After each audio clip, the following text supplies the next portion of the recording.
Como é bom a gente poder acordar, perceber a nossa vida, saber que quem vai estar com a gente no dia de hoje, será que eu vou encontrar? Será que vai acontecer? A gente vai, criando expectativas e aí durante o dia a gente vai percebendo, que as coisas vão acontecendo, são aquelas atividades boas que nos fazem seguir, aquelas atividades que são os desafios para nós.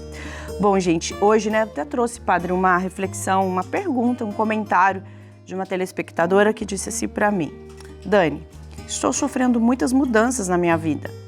Sei que isso me ajuda muito, verdade. Me ajuda muito a crescer, mas tenho muitas dificuldades de aceitar as diferenças dessa minha nova fase. É verdade.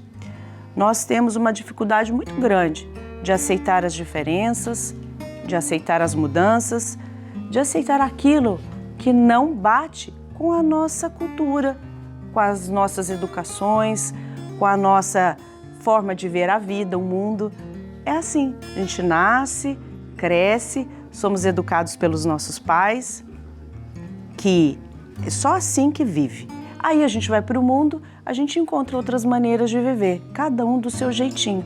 Inclusive, a gente sente muita dificuldade nesse momento mesmo de olhar para o outro. E é tão interessante porque é quando a gente começa a perceber que existem outras formas, inclusive, de orar, outros momentos, outras pessoas, outras formas de meditar. E a gente começa a entender que não é só do meu jeito, existe um jeito diferente também. Deus, gente, é tão perfeito, tão maravilhoso. Perfeito ainda é muito pequeno e muito pouco para falar sobre a criação de Deus. Eu acredito que humanamente ainda não existe uma palavra que nomeie a tamanha graça de Deus. Assim eu penso, que quando a gente anda por um jardim assim a gente admira as flores. Para quem admira, consegue ver os detalhes, os seus riscos, as suas cores, as suas diferenças, as diferenças até mesmo no seu formato. Você admira as frutas, o alimento, as pessoas. Aí quando chega nas pessoas, não admiro. Aquele é muito diferente de mim. Fala muito de uma maneira que eu não gosto. Aquele torce para outro time. Aquele é de outra religião, então eu não gosto. Como é difícil a gente poder ver beleza naquilo que é diferente. Aí eu deixo para você essa pergunta: o que a diferença causa em você? O que a diferença, o que faz em você para você ter dificuldade de aceitar? O que isso causa para que você também se sinta tão mal? Talvez a gente precise ressignificar um pouco o nosso comportamento. Porque como nós agimos quando a gente julga, quando a gente critica, quando a gente não acolhe a diferença do outro, nós estamos, atingindo algo muito precioso para o outro. Seja a religião, seja a sua escolha de vida, as suas decisões, o que ele fala. É essa diferença que nós precisamos manter e fazer acontecer. O mundo, gente, já tem muitas divisões. O mundo já tem muitas divisões, já há muita guerra e nós não podemos contribuir. Se nós queremos a paz, o bem, seja por meio de tantas outras ideias, outras maneiras de viver, a gente precisa trabalhar dentro da gente, dentro de você, para você aceitar o que é e o que existe, assim como as flores, as frutas, assim como toda a criação de Deus. Pensa que o amor nasce do seu coração, assim como a paz. E é na carta de São Paulo aos Romanos, vamos refletir, alimentar o nosso coração, entender que Deus nos dá os desafios para a gente seguir. Ele nos dá a graça da vida. A gente precisa fazer a nossa parte. Acolhei quem é fraco na fé, sem criticar seus escrúpulos. Um acha que pode comer de tudo, ao passo que outro, sendo fraco, só come verduras. Quem come de tudo não despreze quem não come. E quem não come, não julgue aquele que come, pois Deus o acolhe igualmente.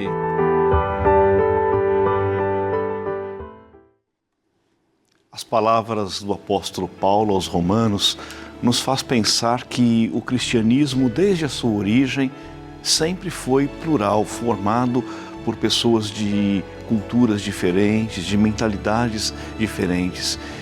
A gente sempre diz que Paulo é o apóstolo das nações, o apóstolo missionário, e Paulo convive com essa diversidade de mentalidade, de cultura, de costumes. E quando ele se refere aos romanos, conforme nós ouvimos no versículo que meditamos, pensamos sempre naquilo que diz respeito ao que pode provocar algum tipo de constrangimento, de escrúpulo, de conflito na comunidade cristã.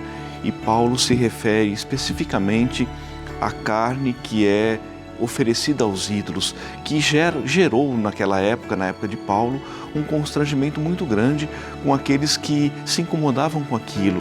E Paulo sempre lembra que, diante da nossa diferença cultural, diante da nossa mentalidade, diante das nossas diversidades culturais, é preciso respeitar o outro, respeitar aquele que lhe chama de fraco na fé. Não no sentido de uma deboleza ou de uma fraqueza espiritual, mas no sentido mesmo da diversidade cultural, da mudança da mentalidade.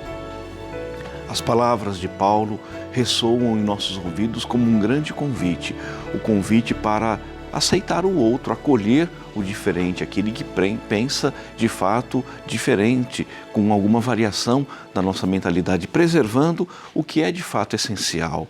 E a comunidade cristã, desde a sua origem, desde a mais remota memória da tradição, a gente percebe essa diferença no modo de pensar, de agir, começando já pelo próprio grupo dos apóstolos, dos discípulos mais próximos de Jesus. A gente vê claramente uma diferença de mentalidade, de estilo, de perspectiva, sempre em busca da união. A união nunca é sinônimo de uniformidade. Uniformidade é uma coisa talvez até secundária, é um valor até secundário, mas a união, essa sim é fundamental.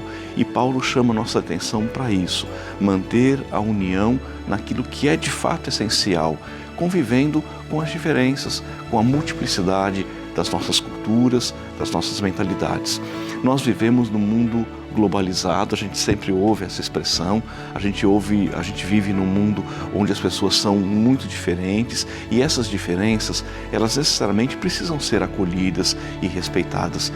Eu não preciso necessariamente pensar como o outro, eu não preciso deixar de lado o meu temperamento, o meu jeito de ser, a minha cultura, mas a gente precisa ser acolhedor, a gente precisa entender a diferença do outro. É o que a fé cristã nos ensina desde a sua origem. Não prenda, então, seus olhos nas dificuldades, nos obstáculos e na diferença do outro.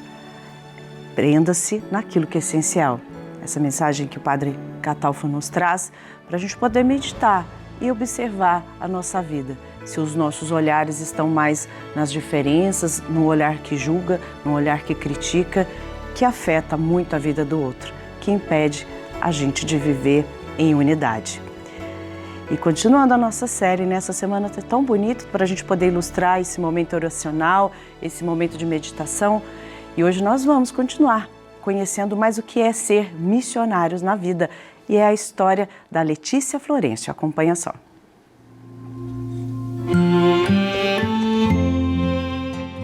A Eucaristia, ela não é uma representação, ela é uma realidade.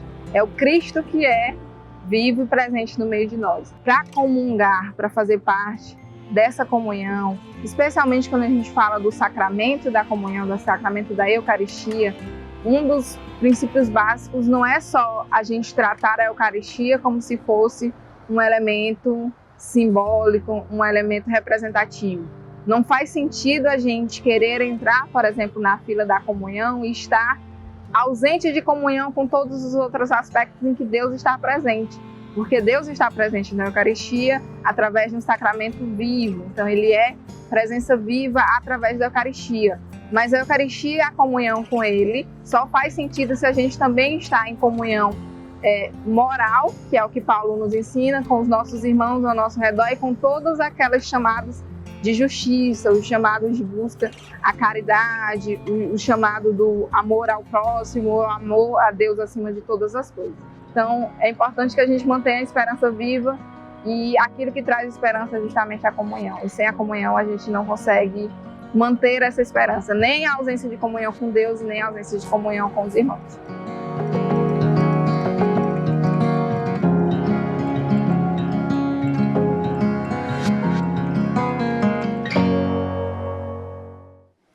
O testemunho da Letícia é muito significativo, sobretudo quando ela insiste que a Eucaristia não é simplesmente um símbolo, não é uma representação, ao contrário, a Eucaristia é sempre a presença real, verdadeira, decisiva, a presença de Cristo em nossas vidas. E ao entrarmos em comunhão com Cristo, nós devemos viver de fato a nossa fraternidade como um gesto concreto em nossas vidas. Por isso rezamos por você, entramos em comunhão com você que nos acompanha sempre na amizade e na oração e pedimos à Mãe de Deus que nos proteja hoje e sempre. Pai nosso que estais nos céus, santificado seja o vosso nome. Venha a nós o vosso reino, seja feita a vossa vontade, assim na terra como no céu. O pão nosso de cada dia nos dai hoje, perdoai as nossas ofensas, assim como nós perdoamos a quem nos tem ofendido. E não nos deixeis cair em tentação, mas livrai-nos do mal. Amém. Ave Maria, cheia de graça, o Senhor é convosco. Bendita sois vós entre as mulheres, e bendito é o fruto do vosso ventre, Jesus. Santa Maria, Mãe de Deus, rogai por nós, pecadores, agora e na hora de nossa morte. Amém. Nossa Senhora Aparecida, Rogai por rogai nós. por nós. Amém.